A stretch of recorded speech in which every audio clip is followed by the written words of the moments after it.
seja nosso Senhor Jesus Cristo, para sempre seja louvado. Seja bem-vindo mais uma vez ao canal Jesus é o Caminho. E esse aqui é o nosso quadro Liturgia da Palavra Dominical, onde a cada domingo nós refletimos os textos da Liturgia da Palavra. E hoje nós iremos refletir um pouco sobre os textos do 10º domingo do tempo comum no ano B, né? Então, convido você a participar comigo dessa grande reflexão e meditar um pouco sobre esses textos que vêm trazer para nós muitos ensinamentos. Em nome do Pai, do Filho e do Espírito Santo. Amém. Vinde, Espírito Santo, enchei os corações dos vossos fiéis e acendei neles o fogo do vosso amor. Enviai, Senhor, o vosso Espírito e tudo será criado e renovareis a face da terra. Em nome do Pai, do Filho e do Espírito Santo. Amém.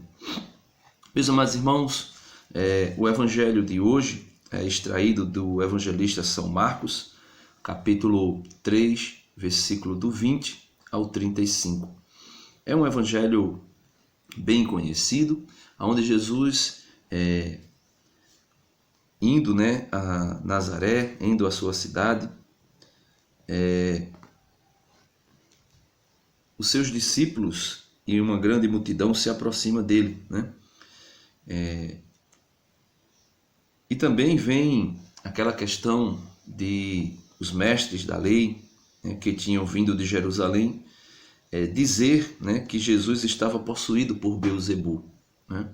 E que era pelo príncipe dos demônios que Jesus expulsava os demônios. Então aí Jesus propôs para eles uma parábola, e perguntou: como é que Satanás pode expulsar a Satanás? Se um reino se divide contra si mesmo, ele não poderá manter-se. Se uma família se divide contra si mesma, ela não poderá manter-se.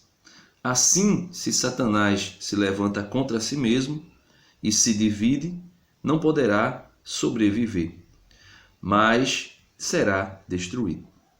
Então ele diz, ninguém, na parábola Jesus propõe, ninguém pode entrar na casa de um homem forte para roubar seus bens sem antes o amarrar.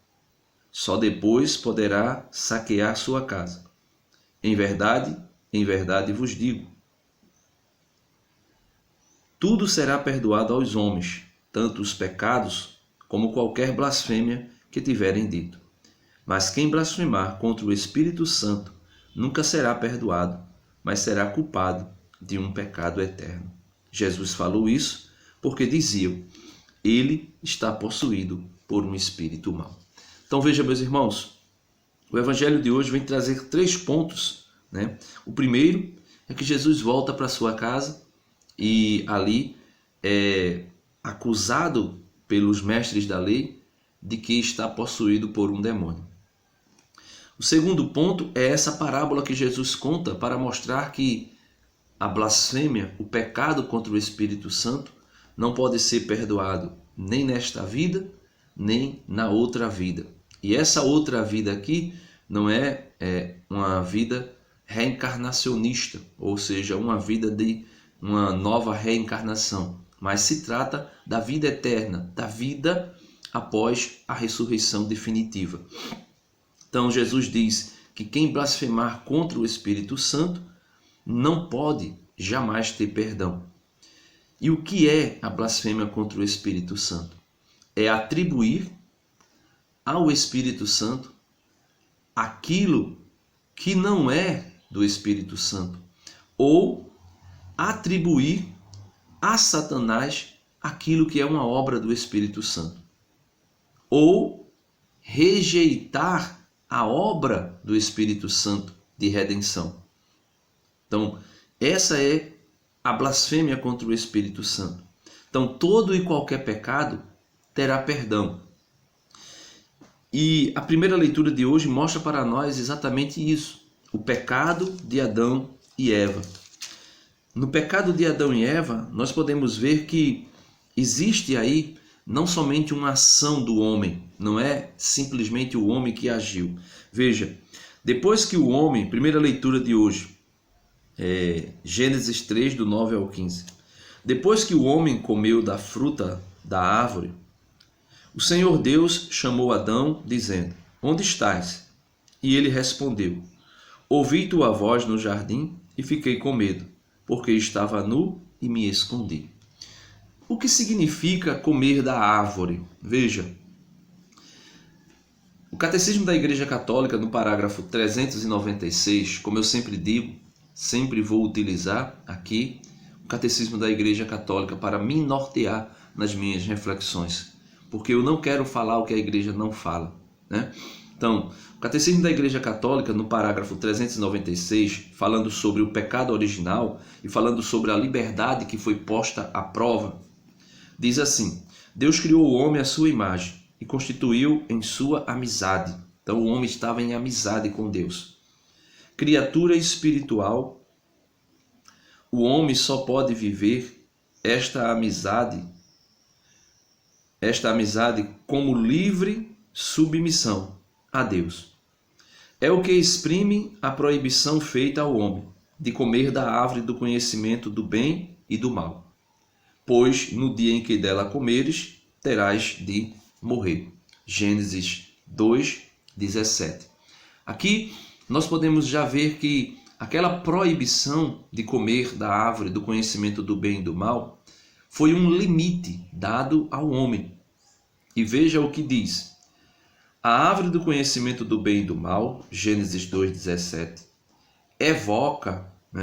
evoca simbolicamente o limite intransponível que o homem, como criatura, deve livremente reconhecer e respeitar com confiança.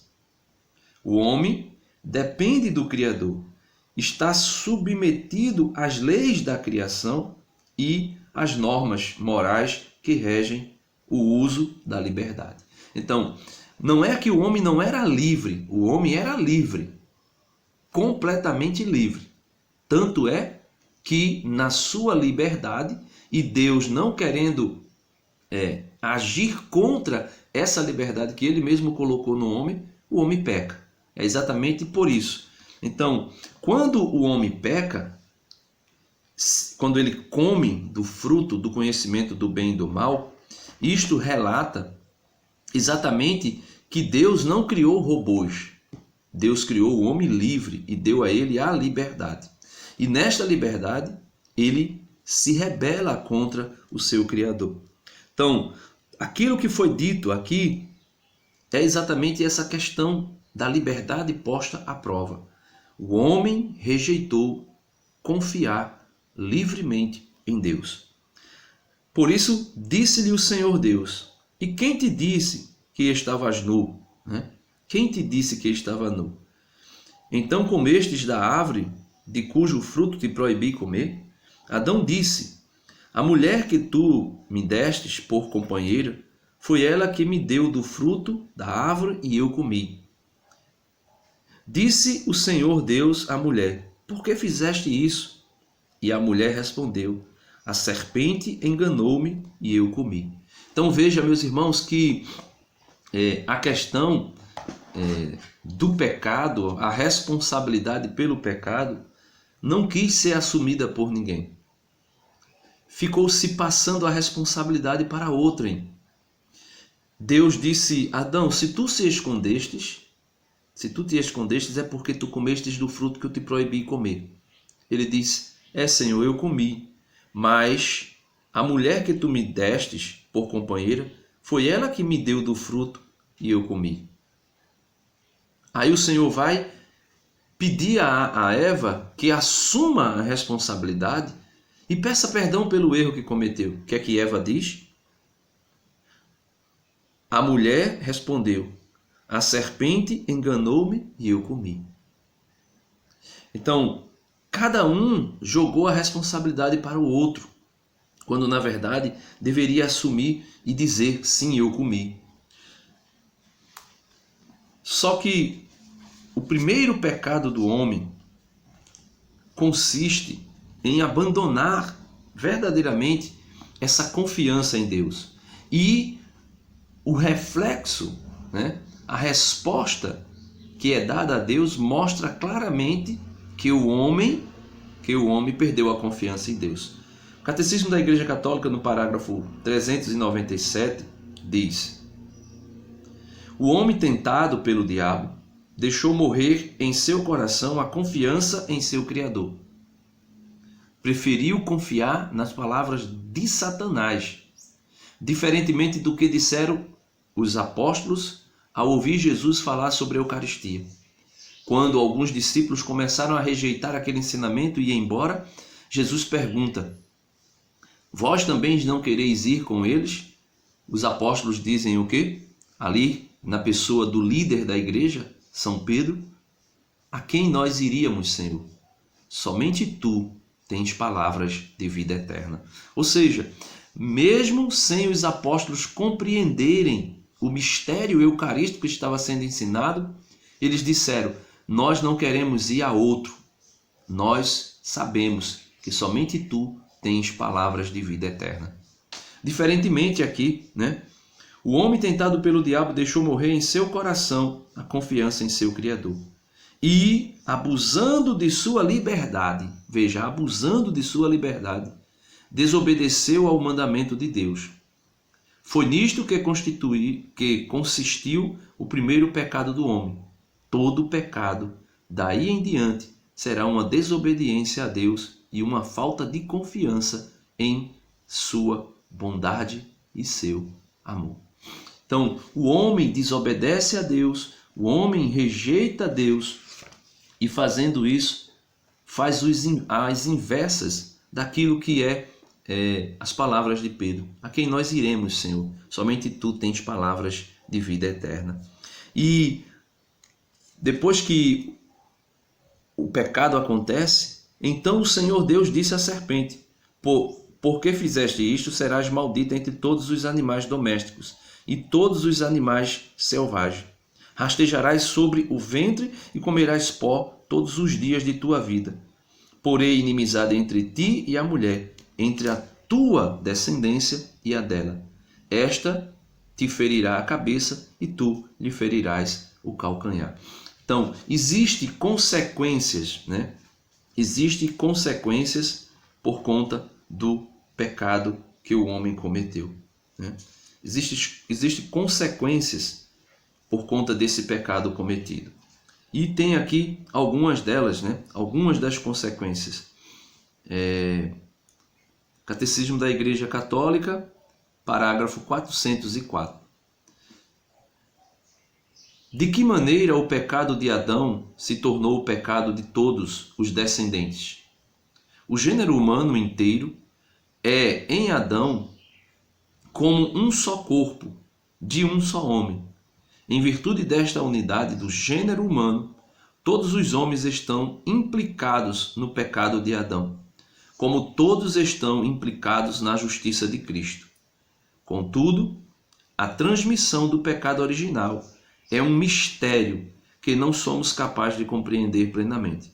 Sabemos, porém, pela revelação, que Adão havia recebido a santidade e a justiça originais, não exclusivamente para si, mas para toda a natureza humana. Ao ceder ao tentador, Adão e Eva cometeram um pecado pessoal, mas este pecado afeta a natureza humana, que vão transmitir em um estado decaído. É um pecado que será transmitido por propagação à humanidade inteira, isto é, pela transmissão de uma natureza humana privada da santidade e da justiça originais. E é por isso que o pecado original é denominado pecado de maneira analógica.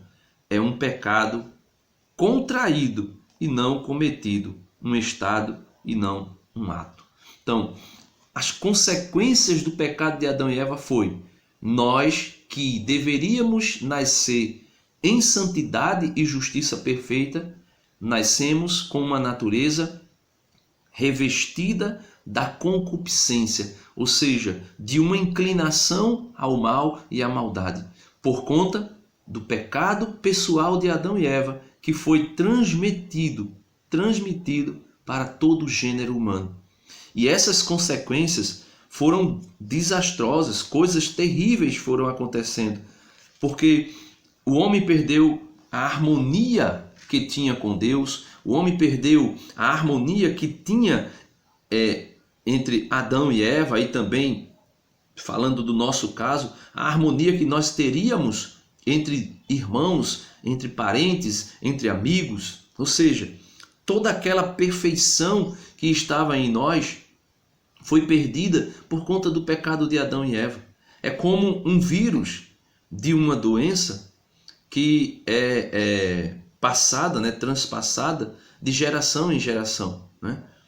Como muita gente diz, por exemplo, a respeito do câncer, né? Eu não sei bem se é assim, mas pelo menos a gente ouve falar a respeito do câncer. Pessoas que desenvolveram câncer em uma família servem de alerta para os demais membros da família, para fazerem os exames de prevenções, para que não desenvolvam aquela doença, porque os seus antepassados já haviam desenvolvido e existe uma grande tendência de desenvolver a mesma doença. Então, o que aconteceu no pecado de Adão e Eva foi exatamente isso. Aquele pecado original e pessoal de Adão e Eva, como que fosse uma questão genética, vai passando para todas as gerações vamos dizer assim, como se fosse um vírus ou essa célula cancerígena espiritual para levar o homem à condenação. Chama-se concupiscência, né? A segunda leitura de hoje, meus irmãos, vem trazer para nós essa elevação do homem, essa redenção do homem. Porque o Catecismo da Igreja Católica, ele diz, que... Deixa eu encontrar aqui. Ele diz que tentar, Pronto. Catecismo da Igreja Católica, no parágrafo 389, A doutrina do pecado original é, por assim dizer, o reverso da boa notícia de que Jesus é o Salvador de todos os homens, de que todos têm a necessidade da salvação e de que a salvação é oferecida a todos graças a Cristo. A Igreja que tem o senso de Cristo sabe perfeitamente que não se pode atentar contra a revelação do pecado original sem atentar contra o mistério de Cristo. Então veja, negar o pecado original é negar a necessidade da vinda de Cristo para nos salvar. E a segunda leitura de hoje é uma resposta exatamente a esta necessidade da salvação que o homem precisa após a queda que foi narrada na primeira leitura de hoje. Veja o que diz o apóstolo Paulo, na carta aos Coríntios, segunda carta aos Coríntios, que é a segunda leitura de hoje. O apóstolo Paulo diz assim: Irmãos, sustentados pelo mesmo espírito de fé, conforme o que está escrito, eu creio e por isso falei. Nós também cremos e por isso falamos, certos de que aquele que ressuscitou o Senhor Jesus nos ressuscitará também com Jesus e nos colocará ao seu lado, juntamente conosco. E tudo isso é por causa de vós, para que a abundância da graça, aquela abundância da graça inicial que Adão e Eva tinham, seja restaurada em nós, para que a abundância da graça, em um número maior de pessoa, faça crescer a ação de graças para a glória de Deus. Aí ele diz: por isso não desanimamos, mesmo se o nosso homem exterior se vai arruinando, o nosso homem interior, pelo contrário, vai se renovando dia a dia. Porque, meus irmãos, é exatamente o homem interior que foi afetado pelo pecado. Não é essa casca, mas é o homem interior, é aquilo que está dentro de nós, como já dizia Jesus. O pecado do homem não é aquilo que entra no homem, mas aquilo que sai do homem, aquilo que sai de sua boca. porque sai do coração. Adultério, roubo, inveja, feitiçaria, idolatria, bebedeira, orgia. Jesus disse, tudo isso sai do coração do homem e é isso que contamina o homem. Então é esse homem interior que precisa da graça de Deus e é esse homem interior que recebeu e que recebe uma ação direta de nosso Senhor Jesus Cristo quando veio para nos redimir. Aí ele diz, com efeito, o volume insignificante de uma tribulação momentânea acarreta para nós uma glória eterna e incomensurável. Aí Paulo conclui dizendo, e isso acontece porque voltamos os nossos olhares para as coisas invisíveis e não para as coisas visíveis. Pois o que é invisível o que é visível é passageiro, mas o que é invisível é eterno. De fato, sabemos que se a tenda em que moramos neste mundo for destruída, Deus nos dará uma outra moradia no céu, e não é obra de mãos humanas, mas que é eterna. Então veja, a queda do homem mostra para nós a necessidade plena de redenção e de salvação. O evangelho de hoje também fala dos irmãos de Jesus, né? E aí eu tenho vários vídeos falando sobre essas questões da maternidade divina de Maria, dos irmãos de Jesus, e você pode dar uma olhadinha aí no canal. Os irmãos de Jesus, nós já sabemos que não são ali os filhos de Maria, né? São parentes de Jesus. Mas o mais importante é quando Jesus conclui o evangelho dizendo, né, quem são minha mãe, quem são meus irmãos? Aí ele diz, e olhando para os que estavam sentados ao seu redor, disse, aqui estão minha mãe e meus irmãos. Quem faz a vontade de Deus, esse é meu irmão, minha irmã e minha mãe. Então, fazer a vontade de Deus nos faz ser irmãos de Jesus, parentes de Jesus.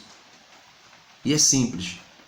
Também aqui no evangelho de hoje, quando Jesus propõe essa parábola para dizer que Satanás, dividido entre si, se destruirá, aqui nessa parábola de Jesus, percebe-se nitidamente, né, Jesus explicando que uma casa dividida, que um grupo religioso dividido não subsistirá. Eu vejo aqui nesse grupo o protestantismo. O protestantismo é a síntese desta divisão, a divisão da divisão, a divisão da divisão. E não subsistirá, acabará um dia, né? Só não sei quando, mas acabará. E o salmo de hoje vem trazer para nós, eu só vou ler, porque nós vimos que a queda de Adão e Eva nos afetou e nós também caímos com eles. E a vinda de Jesus é graça sobre graça para nos salvar. Aquilo que o apóstolo Paulo diz aos Romanos, aonde abundou o pecado, superabundou a graça. Mas existe uma necessidade de conversão e de pedido de perdão. E o salmista de hoje, no Salmo 129, vem mostrar para nós um cântico de pedido de perdão ao Senhor e que eu gostaria que nós pudéssemos rezá-lo juntos para concluirmos esta reflexão. No Senhor toda graça e redenção. Das profundezas eu clamo a vós, Senhor. Escutai a minha voz. Vossos ouvidos estejam bem atentos ao clamor da minha prece. Se levardes em conta nossas faltas, quem haverá de subsistir? Mas em vós se encontra o perdão. Eu vos temo e em vós espero. No Senhor ponho a minha esperança. Espero em sua palavra. A minha alma espera no Senhor, mas que o vigia pela aurora. Espere Israel pelo Senhor, mas que o vigia pela aurora. Pois no Senhor se encontra toda a graça e copiosa redenção. Ele vem libertar a Israel de toda a sua culpa. Israel hoje é a igreja. Ele vem nos libertar de toda a nossa culpa. Então, meus amados irmãos, que Deus nos abençoe, que Deus nos dê a sua graça, que Deus nos dê sua misericórdia e o seu perdão. Peçamos ao Senhor a graça de crescermos um pouco mais, refletindo estes santos textos da liturgia da palavra deste domingo. Amém. Ave Maria, cheia de graça, o Senhor é convosco. Bendita sois vós entre as mulheres, e bendito é o fruto do vosso ventre, Jesus. Santa Maria, Mãe de Deus, rogai por nós, pecadores, agora e na hora de nossa morte. Amém. Em nome do Pai, e do Filho, e do Espírito Santo. Amém. Deus abençoe a todos e viva Cristo Rei.